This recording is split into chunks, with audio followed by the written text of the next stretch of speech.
ಯಾರು ನೋಡಿ, ಬಿಜೆಪಿ ಅವರಿಗೆ ನಾಚಿಕೆ ಆಗ್ಬೇಕು ಪ್ರತಿಭಟನೆ ಮಾಡ್ಲಿಕ್ಕೆ. ಎಂತವ್ರಿಗೆ ಪಾರ್ಟಿನಲ್ಲಿ ಇಟ್ಕೊಂಡಿದ್ದಾರೆ. ಇವ್ರ ಪ್ರಕಾರ ಮುನಿರತ್ನ ಅಶ್ಲೀಲವಾಗಿ ಮಕ್ಕಳ ಬಗ್ಗೆ ಮಾತಾಡಿಲ್ಲ.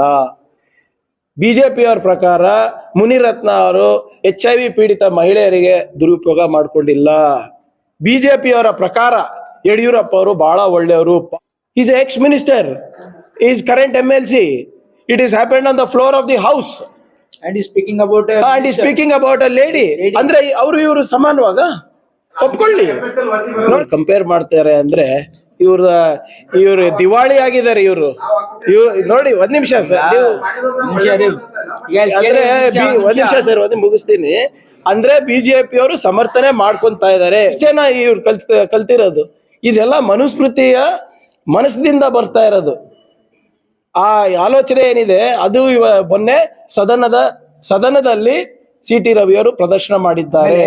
ಆಮೇಲೆ ಒಂದ್ ನಿಮಿಷ, ಆಸ್ ಪರ್ ಲಾ ಕಂಪ್ಲೇಂಟ್ ಬಂದಾಗ ಏನಿದೆ ತಿಳ್ಕೊಳ್ಳಿ.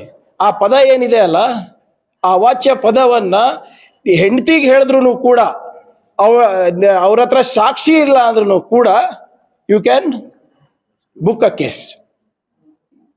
ಆಮೇಲೆ ಶಾಸಕ ಆಗ್ಲಿಕ್ಕೆ ಅವರಿಂದಾನೇ ರಕ್ಷಣೆ ಬೇಕು, ಲಾಯಕ್ಕಿಲ್ಲ. ಯಾಕಂದ್ರೆ ಫ್ಲೋರ್ ಆಫ್ ದ ಹೌಸ್ ಅಲ್ಲಿ ಒಬ್ಬ ಹೆಣ್ಮಗಳನ್ನ ಈ ರೀತಿ ಮಾತಾಡಿದಾರೆ ಅಂತ ಹೇಳಿ ಹೆಣ್ಮಗಳು ಕಂಪ್ಲೇಂಟ್ ಕೊಟ್ಟಿದ್ದಾರೆ ಅಂತ ಅಂದ್ಮೇಲೆ ಇವತ್ತು ನೀವು ಆಲೋಚನೆ ಮಾಡಿ. You see, it is not on the government's action. ಕೇಳಿ ಪೂರ್ತಿ. It is based on a complaint given by a lady where her modesty and her prestige has been put to question by his remarks. So ಅದಕ್ಕೆ ಅವ್ರು complaint ಕೊಟ್ಟಿದ್ದಾರೆ, action ಆಗಿದೆ. ಇದಕ್ಕೆ ಸರ್ಕಾರಕ್ಕೆ ಅದಕ್ಕೆ ಏನು ಸಂಬಂಧ ಇಲ್ಲ.